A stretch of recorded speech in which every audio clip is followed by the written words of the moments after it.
Илчлэлт 17 дугаар бүлэг.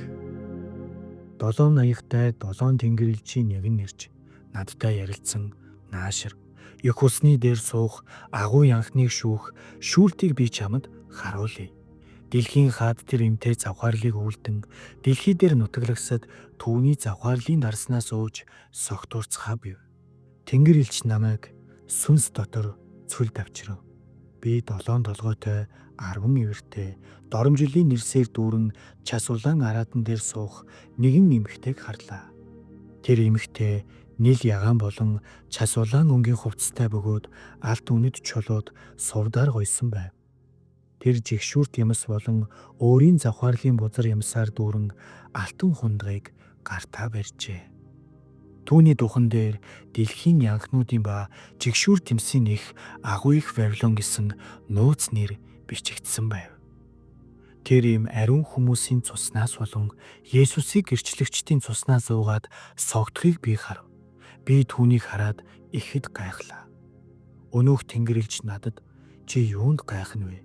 Энэ эмэгтэй болон түүнийг авч яваа 7 толгойтой 10 ивэртэй араатны нууцыг би чамд хэлье. Чиний харсан араатан нь байсан боловч одоо байхгүй.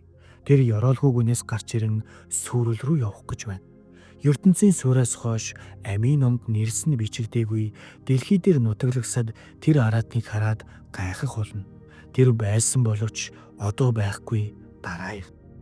Энд мэрэгэн ухаан бүхий оюун санаа байна. 7 толгой бол тэр эмэгтэй сууж байгаа 7 уул бөгөөд 7 хаан юм. 5 нь унсан бөгөөд нэг нь байгаа. Нөгөө нь хараахан ирээгүй аж.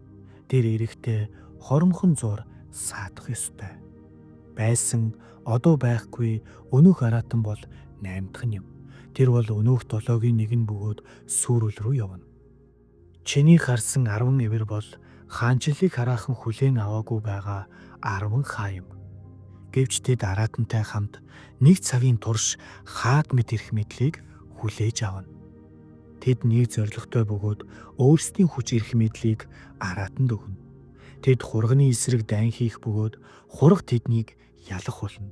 Учир нь тэр бол эздийн эзэн хаадын хаан билээ. Түүнтэй хамт байгчид нь дуудагдсан, сонгогдсон, итгэмжит хүмүүс юм гэв. Тэр надад янхан эмийн сууж байгаа чиний харсан ус бол ард түмэн хурсан олон үндэстнүүд ба хилтнүүд юм. Чиний харсан 10 ивэр ба араатан нь янхныг үзэн ядаж, түүнийг хоосруулж, нүцгэлж, махан биеийн нэдээд түүнийг галаар шатаах болно. Учир нь Бурхны үгс биелэгдэх хүртэл нийтлэг зоригтой байснаар болон араатан тэдний хаанчлалыг өгснөөр Бурхан өөрийнхөө зорилгыг биелүүлэхийн тулд тэдний зүрхэнд үүнийг хийсэн юм. Чиний харсан тэр юм бол дэлхийн хаадыг хаанчлах агуу хот мөн гэв.